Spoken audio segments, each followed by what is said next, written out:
अस्सलामु अलैकुम वरहमतुल्लाहि वबरकातुहू। हकीम सफदर सईद अबू ज़ैबी से हाजिर खिदमत हूँ। मखलूक में आसानियाँ तकसीम करें, अल्लाह ताला आसानियाँ अता फरमाएगा। आज जिस टॉपिक पे बात करेंगे, जिस बीमारी पे बात करेंगे, वो चंबल है, सोराइसिस है। ये जल्दी मर्ज़ है और इसमें बाज़ औक़ात खुश्क भी होती है, तर भी होती है। इसमें ख़ारिश होती है, जलन होती है।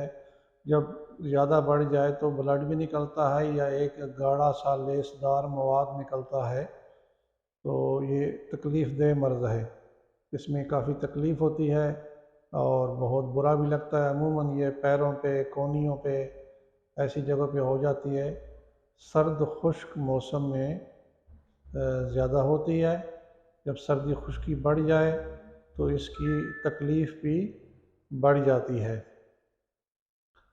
इसके लिए काफ़ी नुस्खे लोग इस्तेमाल करते हैं, मुसफ़्फ़ी खून अद्वियात इस्तेमाल करते हैं।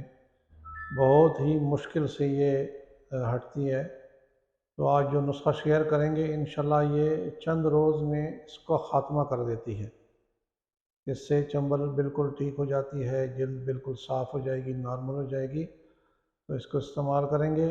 ये एक दरख्त की लकड़ी है, उससे दवाई बनती है। कोशिश करें कि चंबल की मरीज़ मुरगन ग़िज़ाएँ ख़ुसूसन बड़ा गोश्त और लस्सी वग़ैरह इस तरह की चीज़ों का इस्तेमाल कम से कम करें।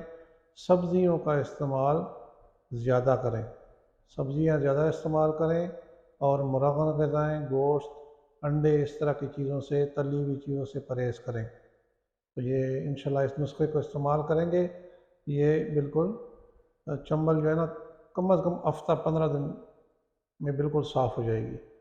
ये एक आम मिलने वाली लकड़ी है जिसको करीर कहते हैं, करीम भी कहते हैं, करीर भी कहते हैं, करील भी कहते हैं। जो पिक्चर बैक में नज़र आ रही है यही दरख्त है। इस दरख्त की लकड़ियाँ मिल जाती हैं। इसकी लकड़ी वो लेके आनी खुश्क। जब उसको आग लगाएंगे, इसमें ये होता है कि एक सिरे पे जब आग लगती है तो दूसरे सिरे पे इसकी रतूबत खारिज होती है। अगर बिल्कुल खुश्क ना भी हो तो फिर भी इसको आग लग जाती है तो दूसरे सिरे पे स्याह रंग की, काले रंग का पानी निकलना शुरू हो जाता है। ये पानी मुस्तअमल है इस बीमारी में। यही चंबल का इलाज है। ये इसका बहुत ही अजीब तसीर है। बेहतरीन नताइज हैं इसके।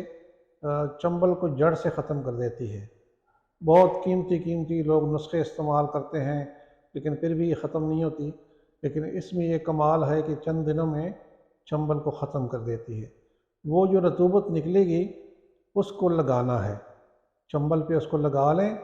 चंद दिन लगाएंगे तो चंबल इंशाल्लाह बिल्कुल साफ़ हो जाएगी और जल्द साफ़ हो जाएगी। ये आम मिलने वाले दरख्त हैं जो मिल जाते हैं पाकिस्तान में, इंडिया में भी होंगे यकीनन। जो मेरे बैक साइड पे पिक्चर नज़र आ रहे हैं इसी दरख्त के हैं। इसकी लकड़ी की रतूबत इस्तेमाल करनी है। परहेज़ जो बताया है वो परहेज़ लाजमी करना है। परहेज़ क्योंकि इसमें ज़रूरी होता है। गोश्त वग़ैरह, गोश्त, लस्सी इस तरह की चीज़ें खाएंगे तो चंबल की तकलीफ़ बहुत ज़्यादा बढ़ जाती है। चंबल की बीमारी इससे बढ़ती है। फिर बढ़ने पे यकीनन इसके इलामात भी तेज़ हो जाते हैं, ख़ारिश तेज़ हो जाती है। तो ख़ारिश ऐसी होती है कि खून निकल आता है और जो तर होती है उसमें रतूबात भी निकलती हैं। तो ये नुस्खा इस्तेमाल करें और ज़्यादा से ज़्यादा शेयर करें ताकि लोगों को फ़ायदा हो। जिन्होंने हमारे चैनल को सब्सक्राइब नहीं किया वो चैनल को सब्सक्राइब करें और बेल आइकन को लाजमी दबाएं ताकि हर नई आने वाली वीडियो का नोटिफिकेशन आपको मिले। अगली वीडियो तक इजाज़त चाहता हूँ। अल्लाह हाफिज़।